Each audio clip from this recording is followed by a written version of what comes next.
Taste the Daily. Ranipet மாவட்டம் அரக்கோணம் நகராட்சியில் ஆட்டு தொட்டியே இல்லாமல் ஆடுகள் கொல்லப்பட்டு இறைச்சி விற்பனை செய்யப்படுவதாக குற்றச்சாட்டு எழுந்துள்ளது. அரக்கோணம் நகராட்சியில் உள்ள ஆடு மாடு ஆகிய இறைச்சி கடைகளில் விற்பனை செய்யப்படும் இறைச்சிகள் நகராட்சி தொட்டிகளில் சுத்தம் செய்து விற்பனை செய்ய வேண்டும். ஆனால் அரக்கோணத்தில் ஆட்டு தொட்டியை டெண்டர் எடுத்த திமுக பிரமுகர் ஆடு மாடுகளை ஆட்டு தொட்டியில் அறுப்பதில்லை எனவும் இறைச்சி கடைகளில் கட்டாய வசூலில் மட்டும் ஈடுபடுவதாக வியாபாரிகள் குற்றம் சாட்டியுள்ளனர். மேலும் இறைச்சி கடை வியாபாரிகள் தாங்களாகவே ஆடு மாடுகளை கொன்று இறைச்சியை சுத்தம் செய்து வியாபாரம் செய்து வரும் அவலநிலை உருவாகியுள்ளதாக மக்கள் குற்றம் சாட்டியுள்ளனர். திருவண்ணாமலை மாவட்டம் ஆரணி அருகே ஆட்டு கொட்டகையில் இருந்த செம்மறி ஆடுகளை வெறிநாய்கள் கடித்து குதறியதில் 35 ஆடுகள் உயிரிழந்தன. ஏந்தும்வாம்பாடி கிராமத்தைச் சேர்ந்த கூலி தொழிலாளி அண்ணாமலை என்பவர் வழக்கம் போல் தனது 75 செம்மறி ஆடுகளை மேய்த்துவிட்டு கொட்டகையில் அடைத்து வைத்துள்ளார். இதையடுத்து நள்ளிரவில் வெறிநாய்கள் செம்மறி ஆடுகளை கடித்ததில் 35 ஆடுகள் பலியாகின. இதனால் வாழ்வாதாரம் பாதிக்கப்பட்டுள்ளதால் அரசு உரிய நிவாரணம் வழங்க வேண்டும் என பாதிக்கப்பட்ட நபர் வலியுறுத்தி உள்ளார். திமுக ஆட்சியில் வெறிநாய்களின் தொல்லை அதிகரித்துள்ள நிலையில் நாய்களை கட்டுப்படுத்த அரசு போதிய நடவடிக்கைகளை எடுக்கவில்லை என பொதுமக்கள் குற்றம் சாட்டியுள்ளனர்.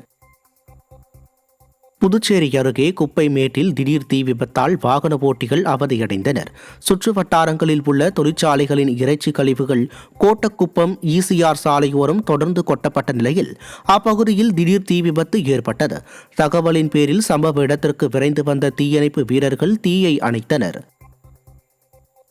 நீலகிரி மாவட்டம் குன்னூர் அருகே உள்ள அருவங்காடு காந்தி நகரைச் சேர்ந்த பொதுமக்கள் மூடப்பட்ட சாலையை திறந்துவிடக் கோரி வெடிமருந்து தொழிற்சாலைக்கு முன்பு முற்றுகை போராட்டத்தில் ஈடுபட்டனர். வெடிமருந்து தொழிற்சாலைக்கு சொந்தமான சாலையை காலம் காலமாக பயன்படுத்தி வந்த நிலையில் கொரோனா காலத்தில் சாலையை வெடிமருந்து தொழிற்சாலை நிர்வாகம் மூடப்பட்டதாக கூறப்படுகிறது. அதன் பிறகு தற்போது வரை சாலையை திறந்துவிடாததால் 200 படிக்கட்டுகள் ஏறிச் செல்ல வேண்டியுள்ளதாகவும் இதனால் முதியோர்களும் கர்ப்பிணிகளும் அவதிக்குள்ளாக வேதனை தெரிவித்தனர். புதுக்கோட்டையில் திமுக அரசின் ஏவல் துறையை கண்டித்து சாலை மறியலில் ஈடுபட்ட டாஸ்மாக் ஊழியர்கள் அராஜகமாக கைது செய்யப்பட்டனர். டாஸ்மாக் விற்பனையாளர் சங்கத்தின் சார்பாக ஊதிய உயர்வு பணி நிரந்தரம் செய்ய விடியா திமுக அரசை வலியுறுத்தி சென்னையில் போராட்டம் நடத்த முடிவெடுக்கப்பட்டது.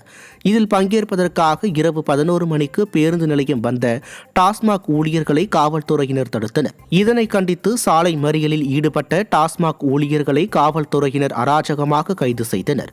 அப்போது குமார் என்பவருக்கு திடீரென நெஞ்சுவலி ஏற்பட்டதால் அங்கு பதற்றம் ஏற்பட்டது.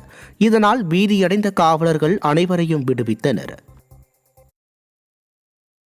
எங்களுக்கு பணி நிரந்தரம் கேட்டு அறவழியில் போராடி உண்ணாவிரதத்துக்கு சென்றபோது இரவு 11 மணி அளவில் புதுக்கோட்டை மாவட்டத்தில் அத்தனை பேரையும் கைது செய்து மண்டபத்தில் அடைத்து வைத்து இந்த அராஜக போக்கை அரசாங்கம் எங்களுக்கு நடத்துகிறது.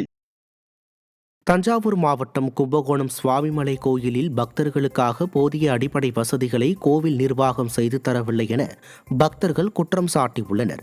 தைப்பூச திருநாளை ஒட்டி கும்பகோணம் சுவாமிமலை சுவாமிநாத சுவாமி கோயிலில் ஏராளமான பக்தர்கள் குவிந்தனர். இந்நிலையில் கோயிலில் பக்தர்களுக்கு கோயில் நிர்வாகம் போதிய வசதிகளையும் முன்னேற்பாடுகளையும் செய்து தரவில்லை எனவும் பக்தர்களுக்கு குடிநீர் வசதியை கூட கோயில் நிர்வாகத்தினர் செய்து தரவில்லை எனவும் பக்தர்கள் குற்றம் சாட்டினர். திறனற்ற திமுக ஆட்சியில் இந்து சமய அறநிலைத்துறை கோயிலில் முன்னேற்பாடுகளை செய்வதில்லை என மக்கள் குற்றம் சாட்டியுள்ளனர். தைப்பூசத்தை ஒட்டி மதுபான கடைகளுக்கு விடுமுறை அளிக்கப்பட்ட நிலையில் புதுக்கோட்டை மாவட்டத்தில் கள்ளமது விற்பனை நடைபெற்றது மக்களிடையே அதிர்ச்சியை ஏற்படுத்தியது. அறந்தாங்கி அருகே உள்ள பெருங்காடு பகுதியில் அரசு மதுபான கடைக்கு எதிரில் உள்ள கொட்டகை ஒன்றில் கள்ளமது விற்பனை படுஜோராக நடைபெற்றது.